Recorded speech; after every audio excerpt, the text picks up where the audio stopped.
Dans cette entrevue, François Peyotte et Bernard de Montréal discutent de la relation entre la matière et le mental dans l'univers des éons, selon les concepts de la relativité complexe développés par Jean Charron.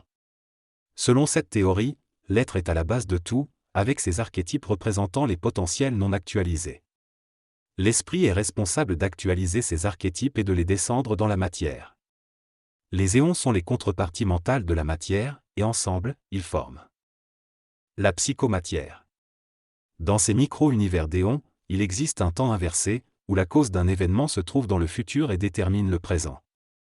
Les éons sont habités par une énergie intelligente qui peut s'actualiser sur le plan mental. L'homme pourra accéder à ces éons et au temps négatif quand il sera conscient et aura accès à l'éthérique. Dans un avenir proche, il est possible que nous découvrions que le savoir n'a pas besoin de réflexion mentale.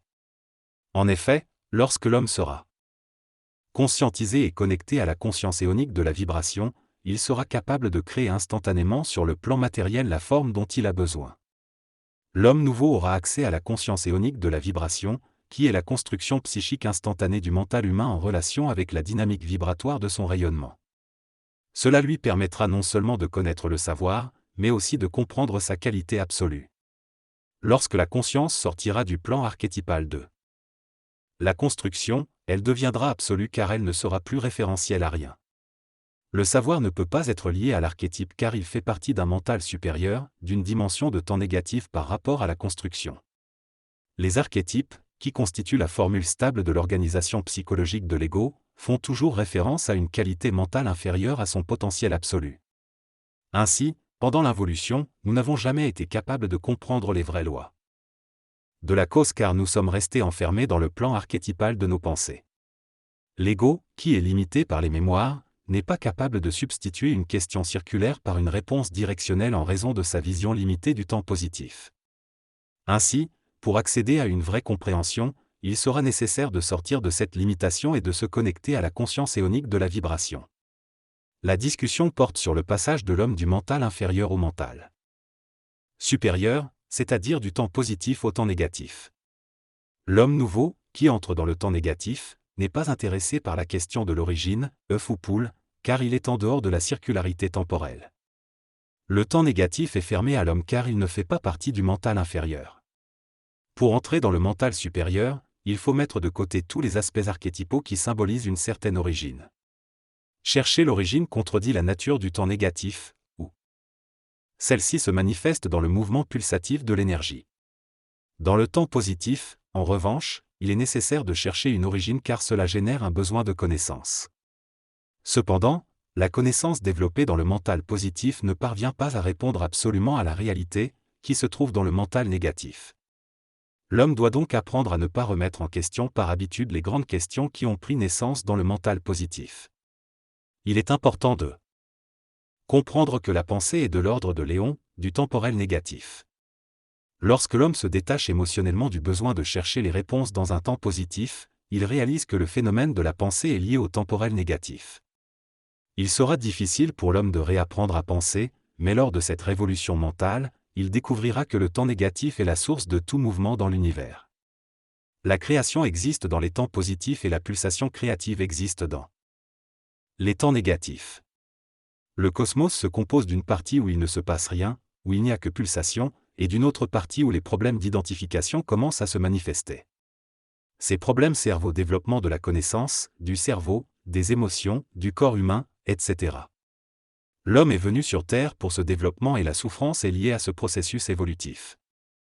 L'homme involutif, tel que nous le connaissons aujourd'hui, est le résultat du mouvement d'une pulsation originale venant du temps négatif et se manifestant dans un plan ou des plans d'énergie positive.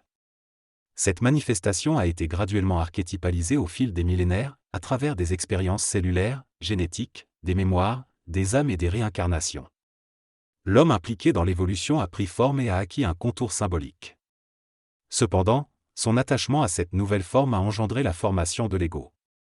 L'origine temporelle de l'homme remonte au passage de l'énergie négative des éons vers une temporalité positive qui a établi les bases pour la formation du corps physique, vital, astral et mental inférieur. L'homme évolutif, celui qui ira vers l'immortalisation de sa conscience, sortira finalement de cette temporalité positive et réentrera dans le temps négatif, revenant ainsi à sa source non pas en termes de forme, mais de vibration et de pulsation. En ayant été créé par cette source, qui appartient à des univers à temporalité positive, l'homme restera attaché à cette temporalité. Cependant, une certaine anxiété est ressentie à mesure que l'homme se rapproche de la conscience d'un vide cosmique, car cette pulsation créée ne peut être détruite. Ce qui a été créé ne peut pas être détruit, mais peut seulement être transformé. C'est cette certitude absolue de la permanence de l'univers et de l'évolution qui sécurise l'homme dans son mental involutif. L'homme a institué un Dieu au-dessus de cette limitation pour assurer une éternité morale. Sur la permanence de la vibration provenant du temps négatif. Cependant, avec l'évolution, l'homme sera capable de briser la prison de l'archétype universel et se libérera de l'anxiété créée par l'existence d'un absolu personnifié. La science conduit l'homme à devenir parfaitement uni avec le temps négatif, renversant ainsi sa polarité cosmique.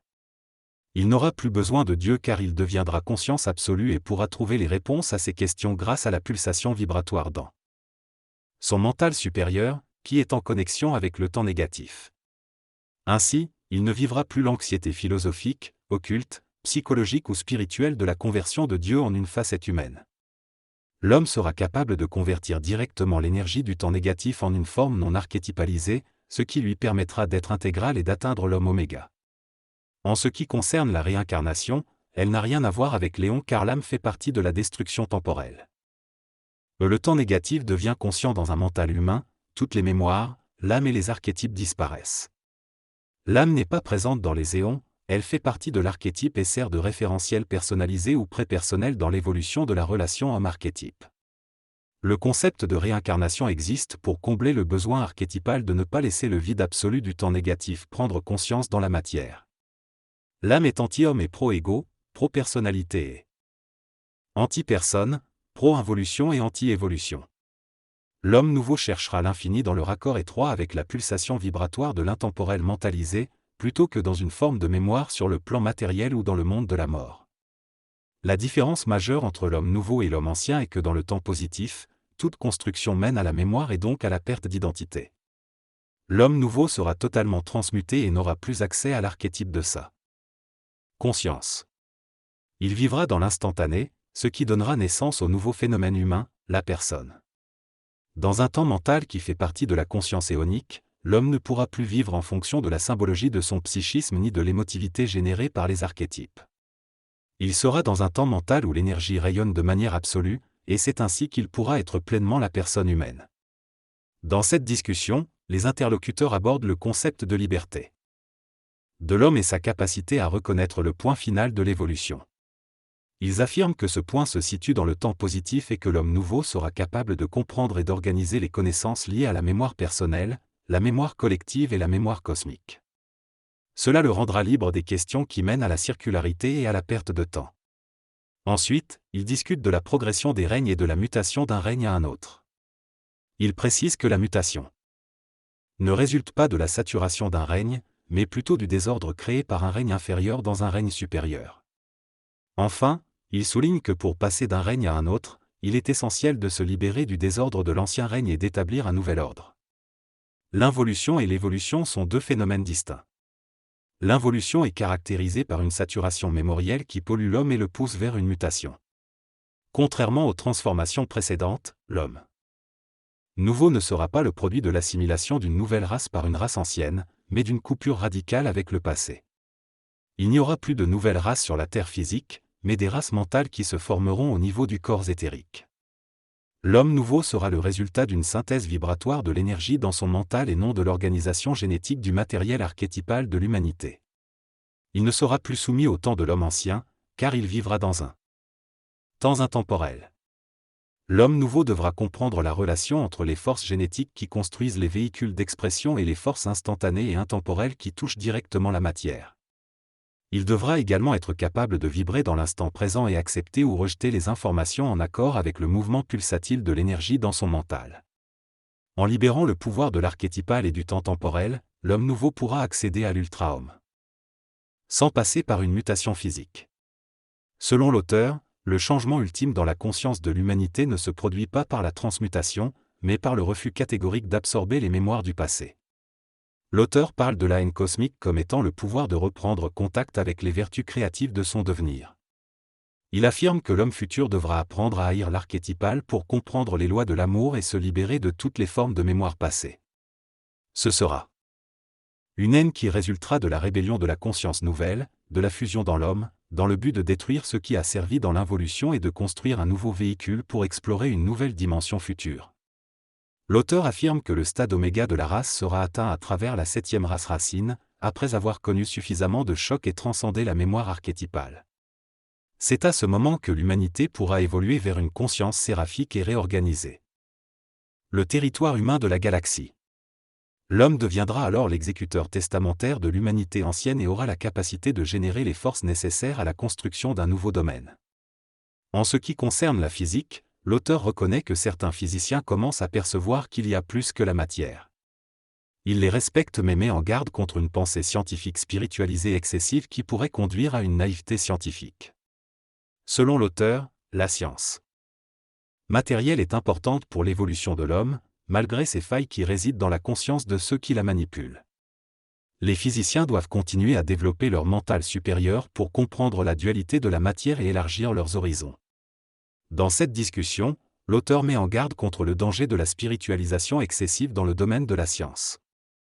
Il soutient que certains physiciens peuvent se laisser emporter par la recherche de liens entre la spiritualité et la matière, au point de perdre leur objectivité scientifique. Il explique que la spiritualisation du mental peut entraîner la perte de l'ardeur dans la recherche des lois de la matière, ce qui limite leur capacité à découvrir de nouvelles connaissances. Il souligne également que la spiritualité et la matière sont des polarités énergétiques distinctes qui ne doivent pas être confondues. Il avertit que la spiritualisation excessive peut conduire à des illusions psychologiques et à une perte de contact avec la réalité matérielle. Pour éviter cela, il recommande aux scientifiques de rester focalisés sur la recherche dans le domaine matériel, tout en restant ouverts à l'influence de l'énergie intemporelle. Il conclut en soulignant que tout est énergie et que la matière inerte n'existe pas, encourageant ainsi les scientifiques à explorer les aspects pulsatoires et cosmiques de l'énergie. Un génie est quelqu'un qui a un corps mental aussi développé qu'un corps astral. Il n'y a pas de permanence dans un génie, car il y a un hiatus dans le processus créatif, une absence d'absolu dans la conscience créative et une cessation dans l'œuvre. Les limites n'existent pas dans le processus créatif de l'homme intégral et il ne peut pas y avoir d'utilisation contestable par un homme conscient. Un génie est un mouvement du temporel négatif dans des éthers supérieurs, rattaché à l'expérience mémorielle de l'âme. Il y a toujours une faille dans un génie et le génie sert à l'involution pour le perfectionnement du mental et la cultivation de la forme à un niveau avancé. L'homme nouveau n'est pas un génie, mais un créateur. On ne peut pas personnifier l'aspect créatif d'un homme conscient, mais on peut personnifier l'aspect créatif d'un homme involutif génial. La recherche dans la conscience créative est une perte de temps.